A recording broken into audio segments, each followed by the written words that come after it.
Hello, cyberspace. It is I, Terracin, your favorite cyber bitch here, and I am at the Disney Springs Buena Vista Resort, and I have with me D.B. Reynolds, author of Vampires in America, Vampires in America.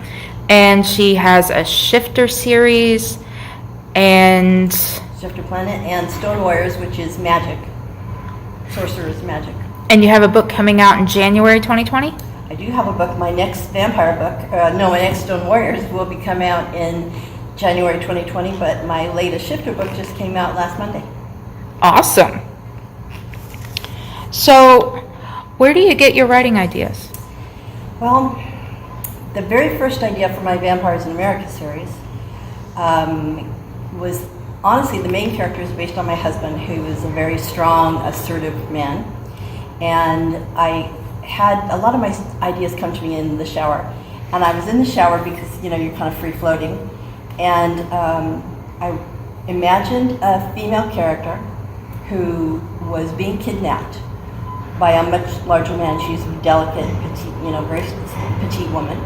And he grabs her arm and she looks up at her kidnapper and she says, "He'll kill you for this." And she was absolutely certain she knew that he, whoever he was, would come after her and would find her and would punish her kidnappers, and that they would regret ever doing this. And that scene came to me, and so I created a series that started with that character, with that male character, and it all flowed from there. And that male character was Raphael, which is the name of my first vampire book. And the woman being kidnapped, as it turns out, was his sister. Why do you write about vampires when there's already hundreds of books about them? I started writing about vampires because I did not like the way the vampire genre was going. I've been reading science fiction and fantasy since I was 12 or 13 years old. And I did not like the way vampires were going. They were turning them into creatures who didn't like what they were. They were constantly bemoaning the fact, suffering over the fact that they had to drink human blood, that they had been transformed into creatures of the night. They were just, moping around, feeling sorry for themselves. And they were being treated as if there was something wrong with being a vampire. And I wanted to create vampires who embraced what they were, who enjoyed the power it gave them, the strength that it gave them, who loved the violence of their lifestyle, who reveled in the blood and the drinking of the blood and so on. And so that's why I wrote vampires. And my vampires are very bloody. How has writing impacted your life? Well, I started writing, my husband was a little bit older than I was, and he retired early from his position, and he wanted me to retire too. And so I said, okay. So I retired very early, and then I had all this time and intellectual energy, and what was I going to do with it all?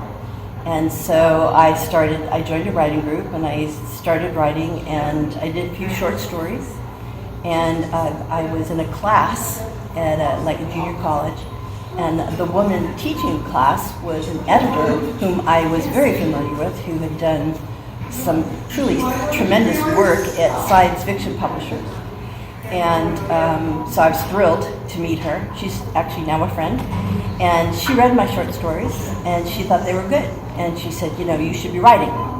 And so that's when I joined a writing group, and I started writing other things and critiquing and learning how to critique and so on.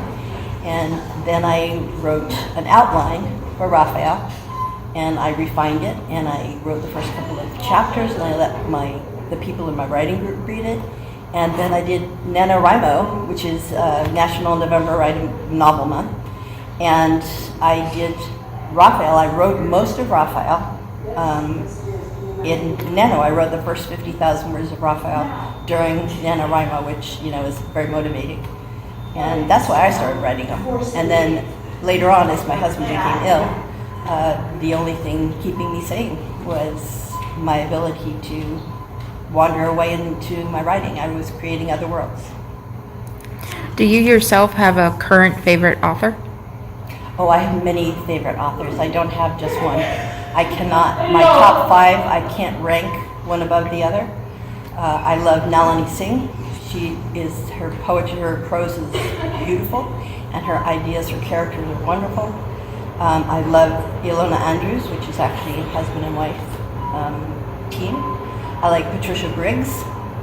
I like, there are some mystery writers or thriller writers that I like. I like John Sanford, he writes the Lucas Davenport, and now he has the spin-off of the Virgil Flowers series.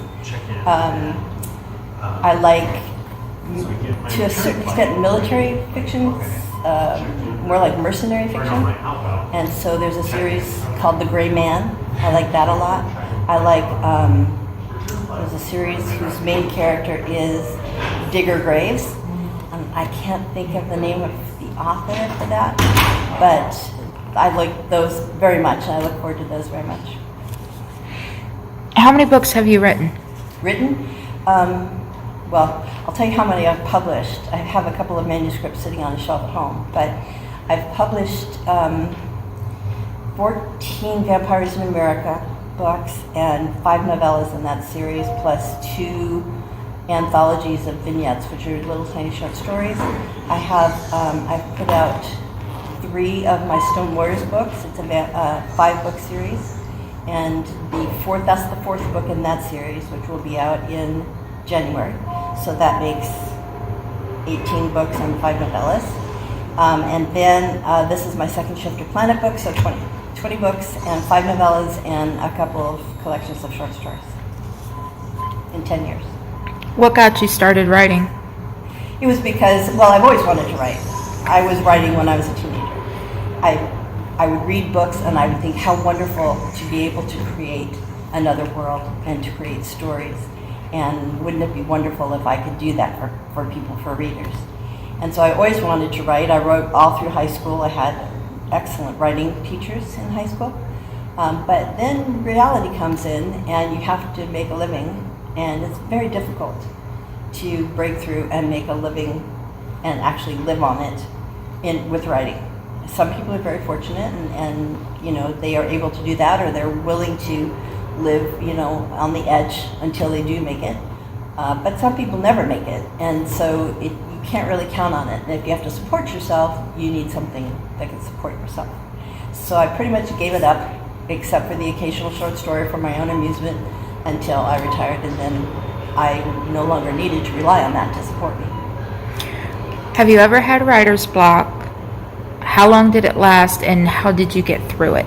I have never had writer's block, knock on wood. You're lucky.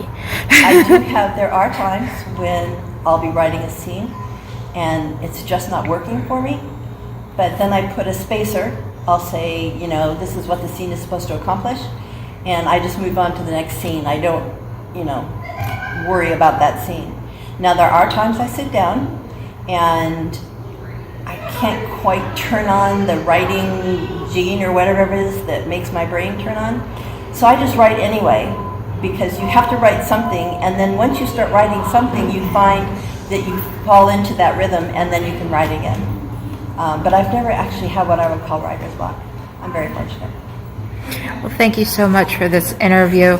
And anyone can find you at dbreynolds.com? dbreynolds.com, that's right.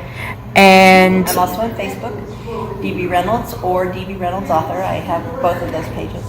To which they will be in the description below.